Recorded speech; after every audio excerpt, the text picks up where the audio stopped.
Thanks, Rachel. Now I'm joined by Lauren Kianchehr from Bristol, who last year arranged a local boccia competition for the clubs in her local area. Lauren has kindly agreed to share her experiences of delivering a local competition and share her advice this evening with you all. Thanks for joining us, Lauren. I did have a few quick questions here that I would like to ask you, if that's okay. So, my first question is, please can you tell me a bit about your Boccia local competition? So, where and when was it and who attended?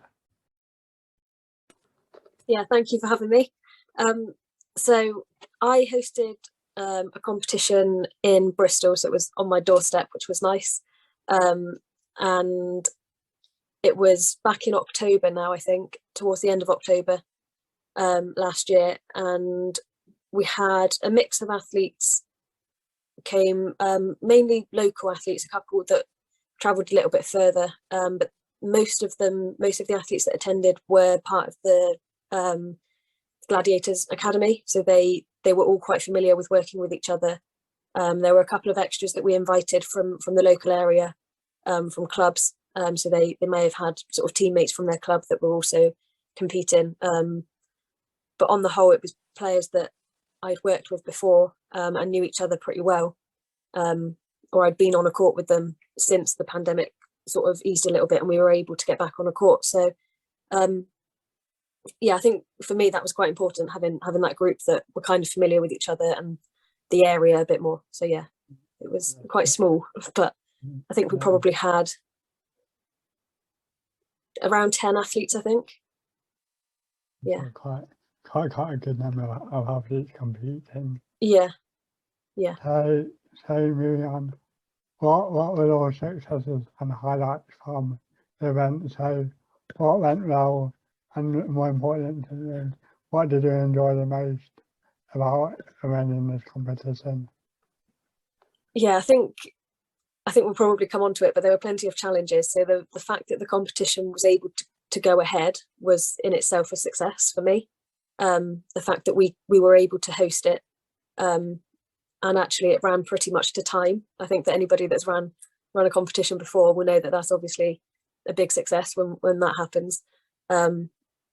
You know, we finished on time, we started pretty much on time, so that's always nice. But I think the biggest thing for me, obviously the biggest highlight and the thing that I enjoyed most was being able to get everybody back in a hall. You know, obviously to be able to host a safe competition where we could have more than 2 athletes in a hall was pretty special. It was the first time I'd been in a hall with anybody, well, with more than 1 athlete at a time. You know, and the fact that we could do it in a way that, you know, made everyone feel safe and comfortable. It did feel special, and it was, yeah, for me that was the highlight, still is the highlight. Yeah. And I suppose after so long being off court, it was just nice to see everybody again. Yeah, have the social side of it as well as, you know, playing, because that was the biggest thing for us. I think, you know, there wasn't obviously any pressure on the competition. I hope, you know, it was obviously a friendly event. It was back to bocce. It was sort of easy back in, and it was, yeah, it really felt like it was a celebration in some ways, you know, to all be able to spend some time in a hall again. So yeah. I really touched on it a minute ago, but what changes, if any, did you face when arranging the competition? Yeah, so again, as with any event that you plan and run, there's always things that you don't expect to happen. So aside from sort of the COVID stuff, which in itself was a challenge, I'll come back to that a little bit, but the competition was held on the Saturday and I was at the venue on the Friday night until gone 5 o'clock, measuring out the hall and making sure that I could actually fit 4 courts in there, because they had a leak in the roof, which basically meant that, I mean, it was almost like a swim. It wasn't a swimming pool, that's a bit dramatic, but they had like loads of tarpaulin across pretty much a whole badminton court, being propped up by benches, and you know, they had weights holding down the top and bins dotted around this area, where the leak was just, well, it had been pouring. It was thankfully okay at that point. I'd spoke to them earlier in the week and they said, we've got a bit of a problem. And I thought, okay, yeah, fine, we can deal with that. And then when I actually got there, I was like, okay, yeah, you mean a problem? Like, you know, there's actually quite a lot of water here. So yeah, we had some long conversations, and, you know, like I said, it was potentially not even going to happen. So that was one challenge. And like I said, that was right up until, you know, even until Saturday morning when I got there. In some ways, we had to hope that there wasn't much rain on the Friday night, so that it was still manageable in the morning. But obviously the COVID stuff, it wasn't it felt like a challenge, because I obviously wanted to make sure that everything was done properly and following the guidance that Boccia England have set out, and obviously the government guidance as well. So that for me felt like there was a lot of pressure on it. But actually once I got into it, and again, working with athletes that I know quite well, it actually made that challenge a little bit easier to manage. So obviously making sure that the distancing was followed, that I had space in between each court, which again was a challenge, having a quarter of the court, even of the hall, unusable. You know, so making sure the space was there, masks, distancing, enough space where people could sort of be out of the way when they're not on court, not in people's way, having enough cleaning products, and making sure that the loos were usable and not being used by others, and all of the usual stuff, I guess. And also the stuff that we've also become quite accustomed to having to factor into day-to-day sort of day trips, or, you know, work or school or anything. So yeah. That sounded like quite a big challenge you had to overcome.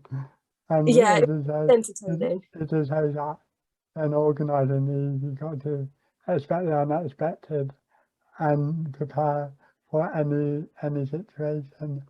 Yeah, definitely. I'm not sure how you prepare for dealing with a quarter of the hall being a swimming pool, but I mean, I know what to do next time. But yeah, like I said, expected, because anything can happen, and it's not just COVID that can throw a spanner in the works. So definitely. So you touched on it a minute ago about COVID, but can you elaborate a bit more about what COVID protocol you had in place to keep everybody safe, and also how were these received by the players on the day? Yeah, so before the event happened, obviously we sent out all of the information, and all of the sort of procedures that we'd be following throughout the day, and we all had to test before. I think it was on the day, either the day before or on the day of the competition, and everybody did that, and the results had to be sent to one of the Boccia England numbers or email addresses, one or the other, and Rachel collated all of that and sent me the list of who'd submitted their results and who hadn't. So I then had to chase up those on the day that hadn't yet sent the result and make sure that had been done and see proof of it, basically. And if they hadn't done it, they would have had to go and do it before they could come into the venue. But actually everybody followed everything that was asked. And like I said, I think now, we're all quite familiar with the stuff that was put in place. So the distancing, the masks, I think the biggest thing that people weren't used to was obviously moving out of the box when you're not playing. But again, once you sort of sit back and watch the first round, and there were a couple of athletes that you just had to remind, or assistants you had to remind, and it was a challenge at times. But I think just if you can foresee things like that being a problem, because you know that some may not have ever used that before. So it's just being aware and having that time to step back and watch. But everybody was really good at following, the assistants, the staff, parents, everybody that came had to do a test, and everybody did. So yeah, that it was quite easy, actually, thankfully. Yeah. That was really good to hear that all the COVID cutting were followed, and everybody was happy to follow it. And finally, what tips or advice would you give to anyone looking to arrange and deliver a local Boccia competition in their area? Yeah, so for me, I think the biggest thing that I'm thankful that I did consider was using a venue that I know very well. Obviously, considering the problem that we had with the swimming pool, the fact that I was able to use, it was my old school, so having a venue that I'm very familiar with, sort of how they work, how the staff work, and obviously the staff know me. It was quite easy to get updates, I guess, on the situation there, to find out how the swimming pool was developing sort of day by day, and then obviously the day before when we thought things were maybe going to not go ahead, it was really easy to get that communication and reassurance actually from both sides. I think that, you know, we could still make it happen. So yeah, I don't think we can sort of underestimate the value of relationships between events and events organisers, NGBs, whatever, and the venues themselves. So for me, that's definitely a top tip. Use a venue that you know and trust. And then for me, again, was actually inviting athletes that I know that I could trust as well. So having athletes that I were either familiar with the rules or I knew would pick them up easily and not have a problem with it, who would come with volunteers who would actually be able to help me ensure that the day ran as smoothly as possible as well. Being familiar with that group and having a group that already had a good relationship, and you know, we always have a good atmosphere and a good community with the academy group, that actually everybody was quite happy to step in and just do the things that needed doing before they even needed to be done, if that makes sense. We could just read the event pretty well because we were used to working with each other. So for me, that was really important as well, as having people around that I could trust and rely on. So yeah. Definitely. Thank you for those tips, Lauren, and thank you for those brilliant answers. It's very interesting to hear about your competition in Bristol last year. And thanks again for joining us for this interview. It's much appreciated. Not a problem.